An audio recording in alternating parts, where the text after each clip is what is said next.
So next speaker is Rolf LOOD from Lund University. Lund University. Lund, oh sorry. Close enough. No, yes, sorry. So sometimes, you know, in the life there is some people and researchers that should wake up the postula. And Rolf is one of them, and congrats to join us today, Rolf. Thank you. Yeah, parts of me believe that I'm the black sheep of this society, but let's see about that. Let's see what happens. But thank you, and thank you, Lionel Breton, for inviting me here and organizing this great conference, I have to say. The topic so far has been very interesting. I'm looking forward to the rest of the day. But before that, we will have a few minutes discussing this skin bacterium, Cutibacterium acnes, more commonly known as Propionibacterium acnes, and how it can actually protect us from oxidative stress, or putatively protect us from oxidative stress. I will start by giving you a brief introduction about skin microbiome and beneficial aspects, general beneficial aspects of bacteria. I will keep it quite simplified, and also we won't focus on it because of some excellent presentations already. And I also think most of us are starting to crave some coffee, so we'll keep it quite simple. After that, we will go on to the hero of the topic, Cutibacterium acnes, its role in health in skin, and specifically how this is mediated through ROX-P, a secreted bacterial antioxidant on the skin.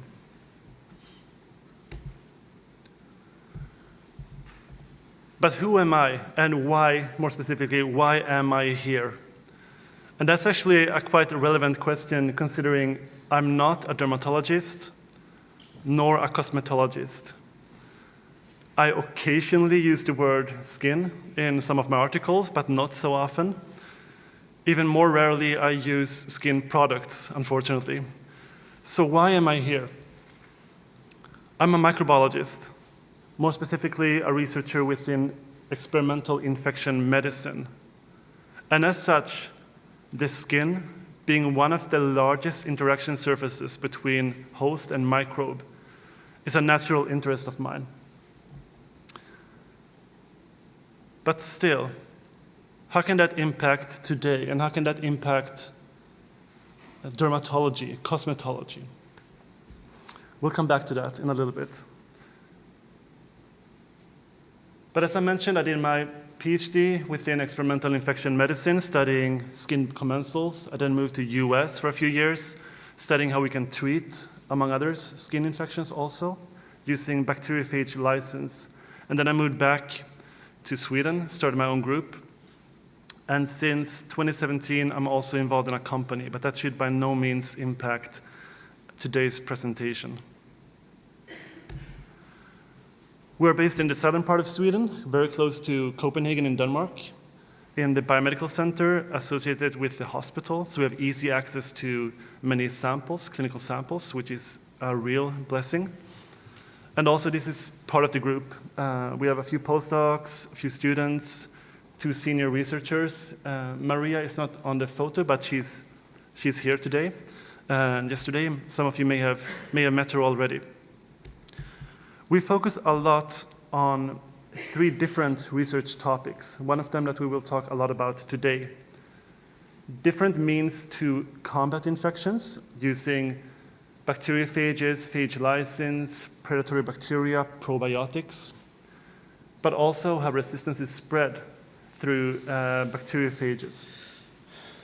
Today, however, we will talk about my main focus, my main research interest, which we also started the group with, and it's still our major research area, something we called benevolence factors, bacterial factors actively benefiting the host.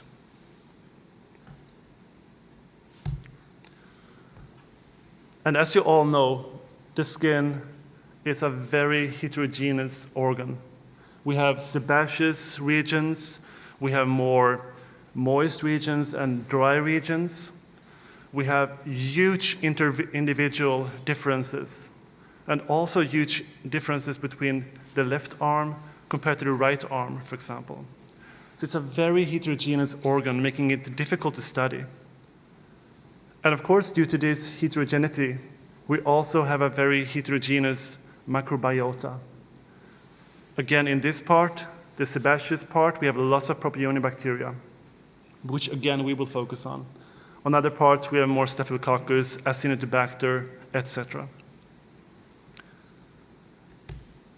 Complicating it further, though, one bacteria is not similar to another bacteria. They are all very diverse. Some may be what we call pathogenic. They encode different virulence factors that cause pathogenesis. Some may be classified as being neutral or positive for us, having symbiotic interactions with us. But this is the textbook, a school example of how to divide bacteria. This is not, in reality, this is not relevant because most bacteria can be classified as many different classes, depending on localization, depending on concentration, depending on presence or absence of virulence factors. So it's, again, complicating the whole microbiota complexity. And within bacteriology, historically at least, we have had this idea of it's always disease that is interesting and how bacteria cause disease. What mechanisms do they use to cause disease? How can we treat disease, and so on? Disease has been the terminology that we all have been focusing on. And disease, in this case, means virulence factors. What factors do the bacteria use to cause disease? How can we target those factors? And this is a bit unfortunate, because by focusing so heavily on this, we partly forgot that bacteria can also be beneficial. Most bacteria we have are beneficial, or at least neutral.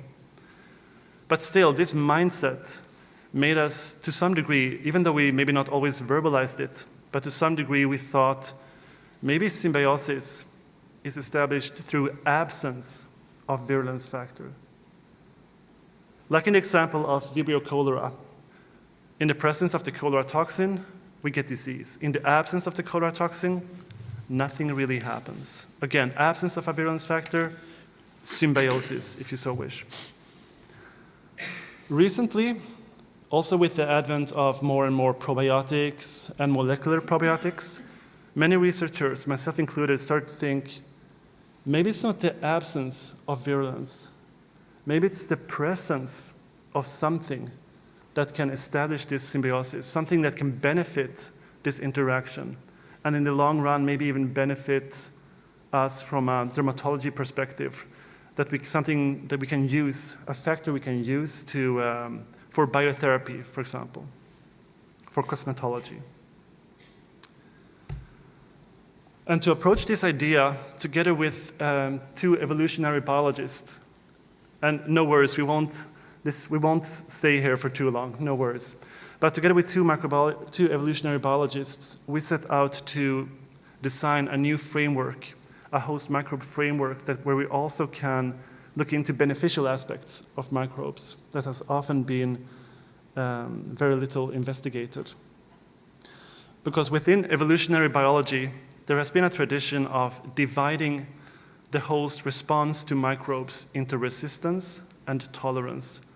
Resistance being the way it can handle the density of the bacteria, and tolerance the way it can manage or regulate the effect per microbe. So the pathogenicity, basically. From our point of view, from the microbiology, we have never made that distinction, really. We have just said the microbe can affect us in a bad way through virulence factors, regardless if it's impacting the density or the effect per microbe, like a toxin, for example. And that distinction is quite important, in particular if we consider using those factors as immune modulators, as biologics, for example. Then we need to know what is the mechanism, what is it targeting. And through this framework and statistical tools, we should be able to disentangle that to a better extent at least. So that's why through this talk, you may hear the words benevolence factors and or malevolence factors, beneficial or detrimental factors. that can increase or decrease the coefficient of a linear regression of host health versus microbial density. And again, this is just a method to enable us to study and to identify those beneficial bacterial factors that we can have on our skin and that we can use. We can extract and actually use them as biologics, as cosmetology products. But do they exist? Do we actually have those factors that we presume to be able to identify using such a framework? In general terms, it is well known that the microbiota, and the skin microbiota in this case, can benefit us in many, many cases through different mechanisms. They can be sitting on the surface, and by just their mere presence, limiting the access of nutrients for more pathogenic bacteria. They can kill pathogenic bacteria through bacteriocins, for example. They can modulate the immune system. But the actual mechanisms they use to do that has not really been studied that well, in particular not for the skin. When we started our research 2006 regarding this bacterium, which was then called Propionibacterium acnes, and now it's called either Propionibacterium acnes or Cutibacterium acnes. Back in 2006, most of the research was regarding acne, of course. How does this bacterium cause acne? Do it cause acne, or is it merely association? Its involvement in prostate cancer, its involvement in inflammatory joint diseases, biofilm formation on catheters, for example. Now, on the other hand, 12 years later, that research is still ongoing, but there is also a lot of focus on specific types of P. acnes, certain phylotypes of this bacterium actually being associated with healthy skin. And there have been reported certain mechanisms that could explain why this is the case. So certain P. acnes, certain acne-causing bacteria basically, may even be beneficial for us. So can we go as far as suggest that this bacterium, this acne bacterium, could be a potential skin probiotics? I can see the issue coming from a market perspective. I can see the issue of making a formulation with live acne bacteria that you want your customer to smear in your face. I can see the issue with the marketing in that aspect, and I'm happy I'm only a scientist, so I don't have to deal with that. But from a scientific point of view, could P. acnes be used as a skin probiotics? Possibly. Let's get a little bit more comfortable with the bacterium before we move into some actual data where you may see some of the beneficial aspects of this bacterium.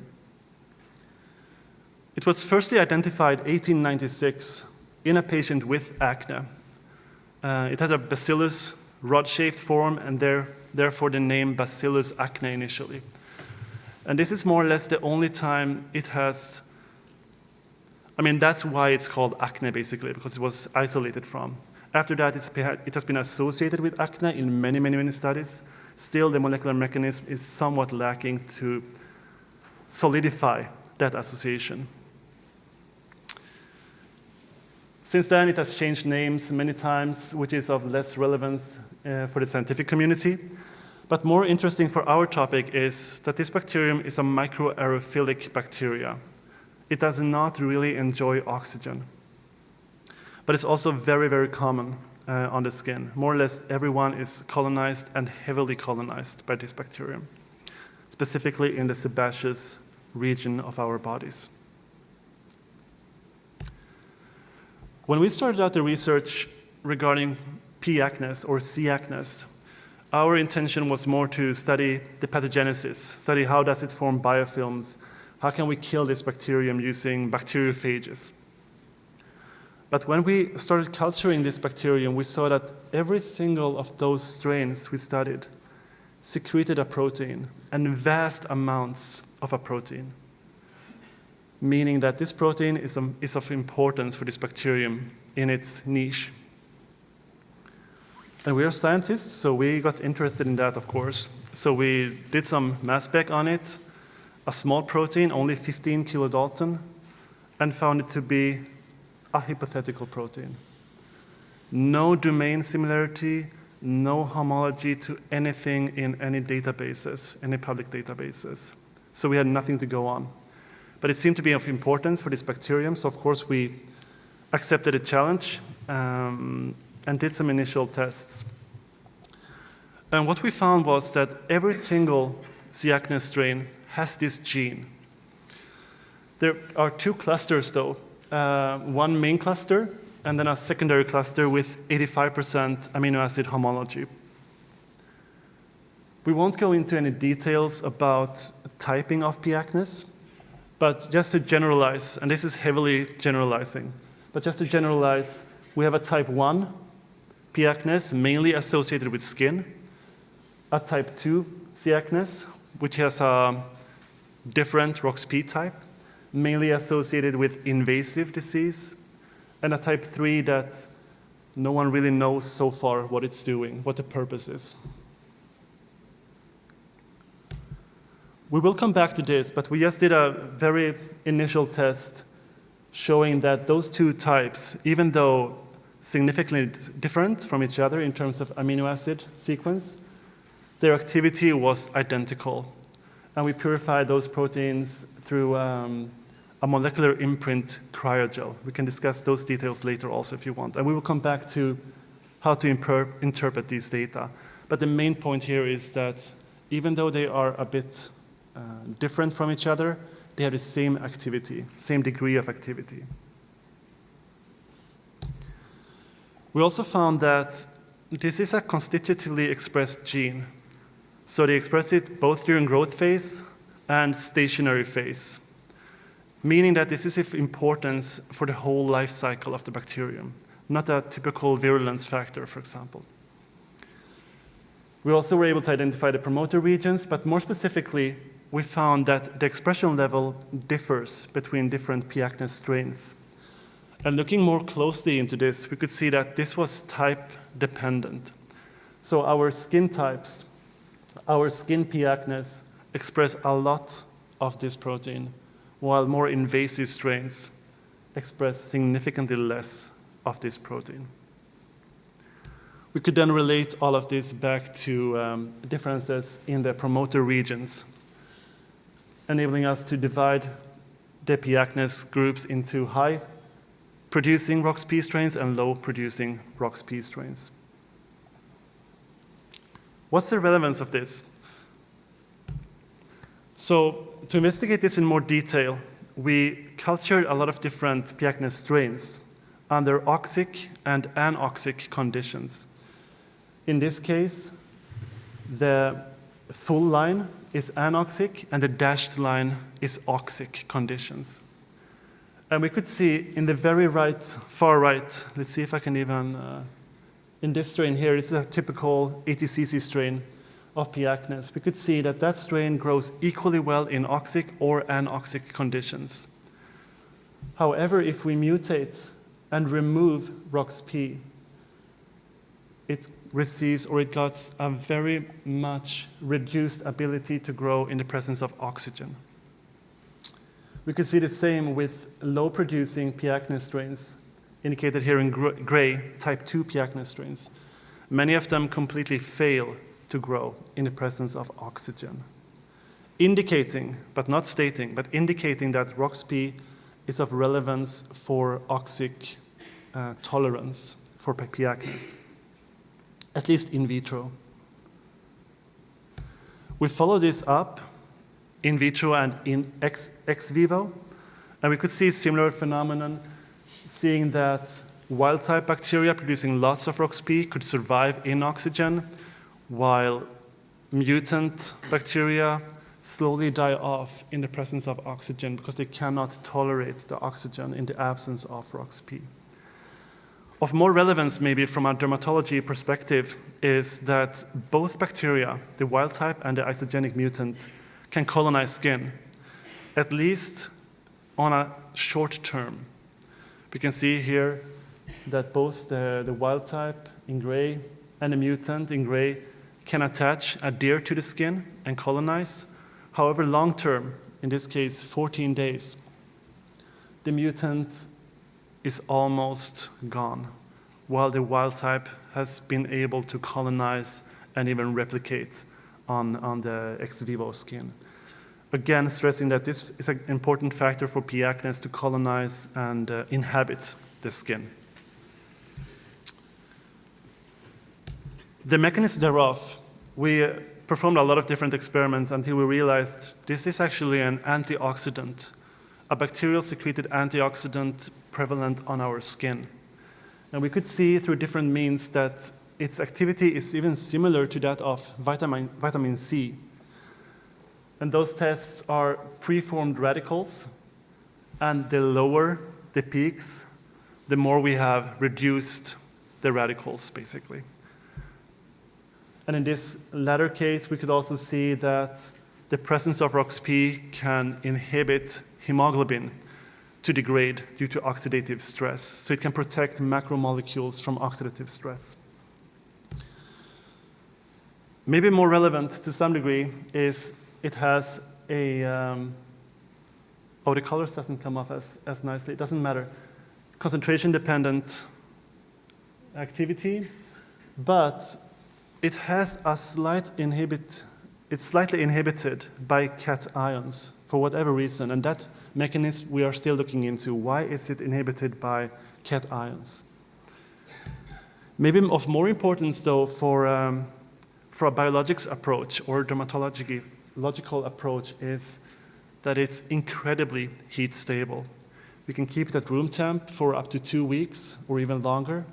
Nothing happens. It maintains all of its activity.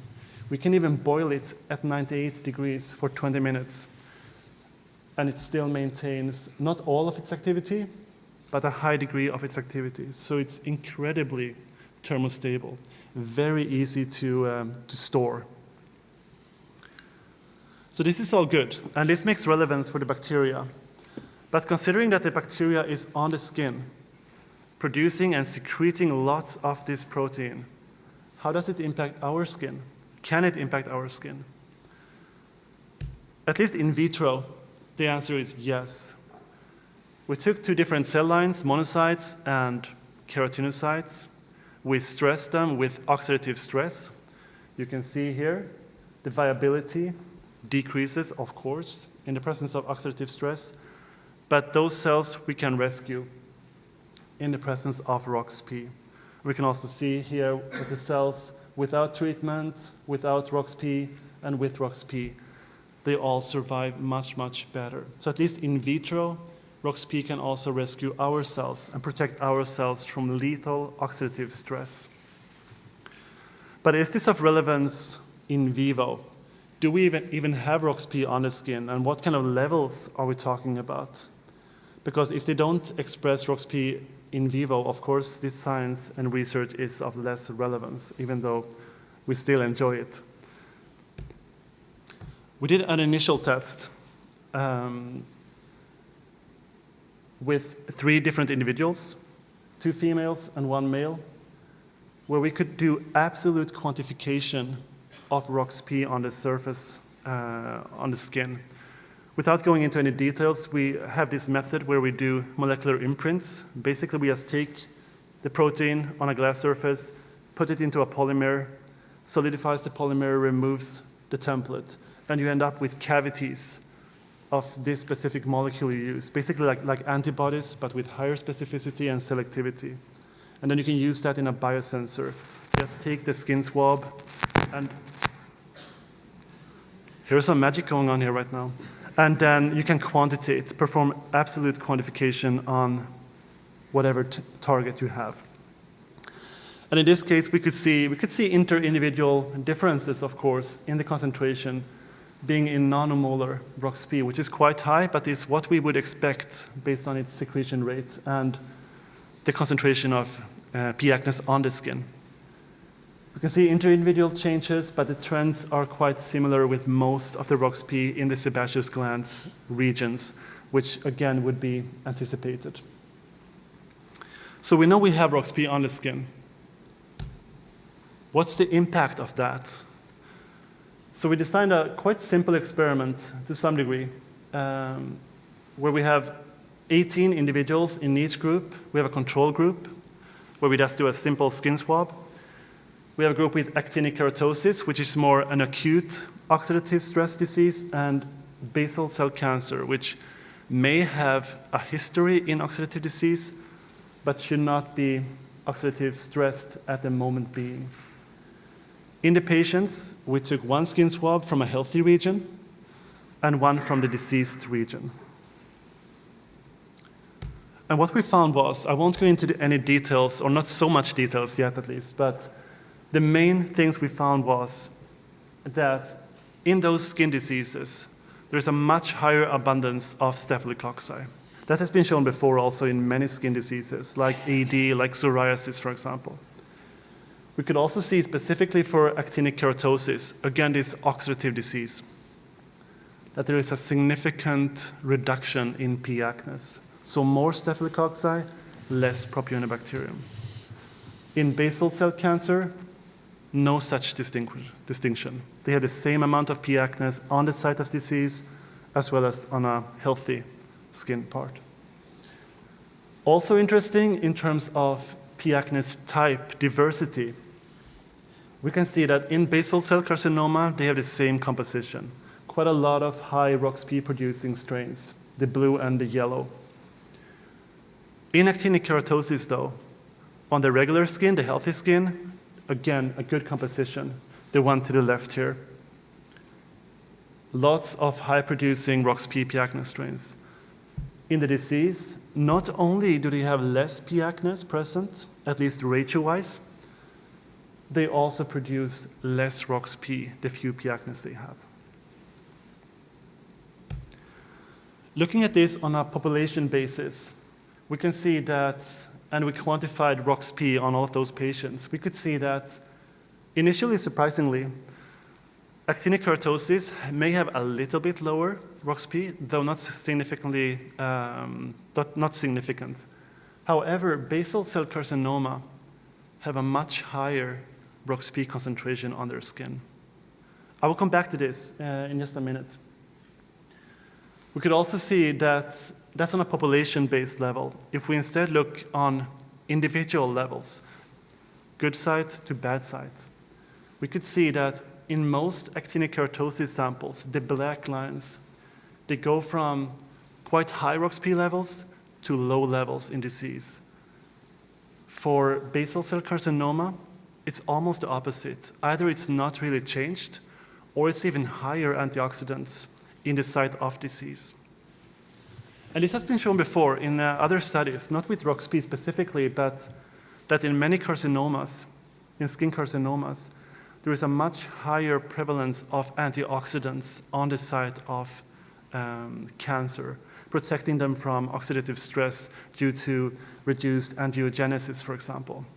So in this case, ROXP may be good to inhibit the formation of cancer, to limit DNA damage, for example. But once a tumor is formed, it may actually not be beneficial to have. So it's a dual-edged sword in that case. So what we postulate is, or what has been shown is that many diseases, skin diseases specifically, have an altered microbiota. And many of those are either initiated or progressed through oxidative stress, like from UV, for example. And in many of those, or at least in some of those, like AD, like psoriasis, a reduction in C. acnes has been shown before. So our theory is that the presence of C. acnes, and specifically ROXP producing C. acnes, reduce the risk of developing is the keyword, developing skin diseases, such as certain skin cancers, through a mechanism that could possibly be something like this, that UV will induce ROS, which will induce oxidative damage, leading to cell death or eventually cancer if that happens, through different DNA modifications. However, the cell is perfectly capable of defending against this through different upregulations of heme oxygenases, creating many antioxidants. But sometimes we have this tendency to go to Thailand, for example, and get way too much UV then we need a second layer of defense. Maybe not a barrier, but a second layer of defense, being C. acnes possibly. Producing this antioxidant on skin, being able to protect us from UV, from oxidative stress. So could C. acnes be used as a skin probiotics? I'm not saying yes or no today. I'm just saying that there are indications that products out of this bacterium could be highly beneficial. Certain types of P. acnes could be beneficial. And there is now research going into maybe we should not remove C. acnes. Maybe we should just remodel the type composition, for example, in C. acnes or on the skin microbiota to reduce the risk of developing certain diseases. And with that, I would just like to acknowledge some of my team and some of the collaborators, as well as funding agencies, of course, that we all are so much dependent on. And if you have any questions, I would be happy to try to answer them now, or just feel free to contact me. And please bear in mind, I'm by no means a skin expert, but I know we have many other skin experts, so I'm sure together we can have a great discussion. Thank you.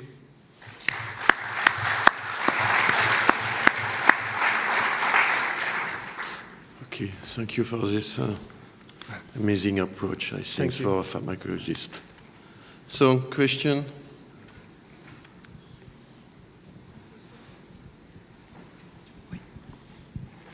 A new target for suppliers. So, thank you very much.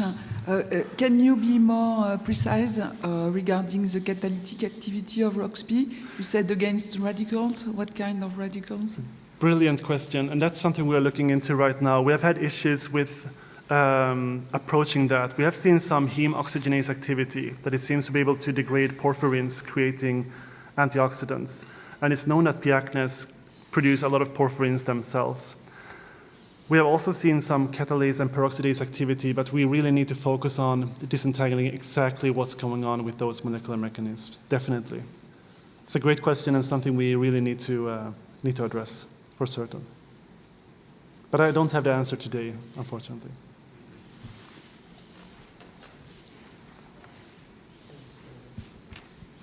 One, people?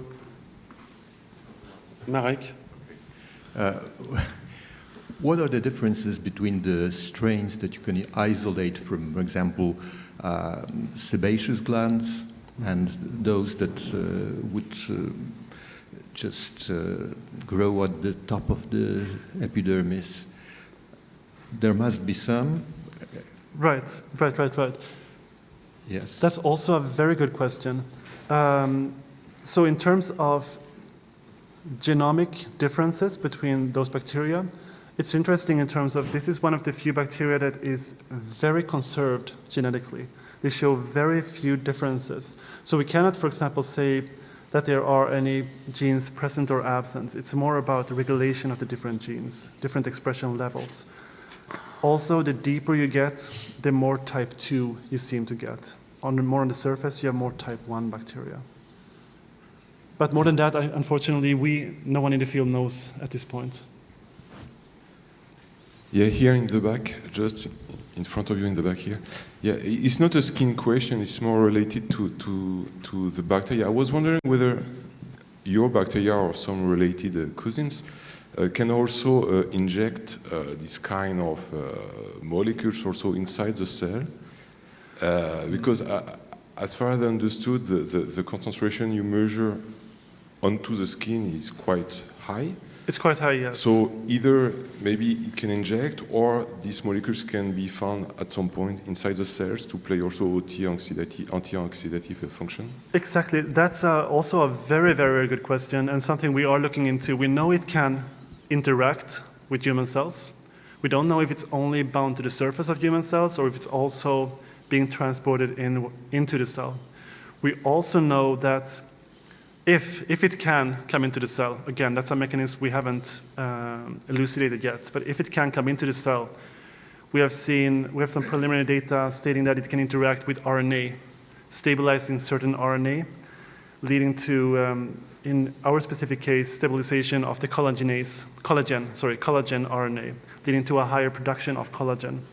But again, we only have A and C, we don't have the B part. And if the B part doesn't exist, if it cannot cross the membrane of our cells, of course, then it's of no relevance that whatever it can do inside a cell. But certainly something we would need to and are looking into.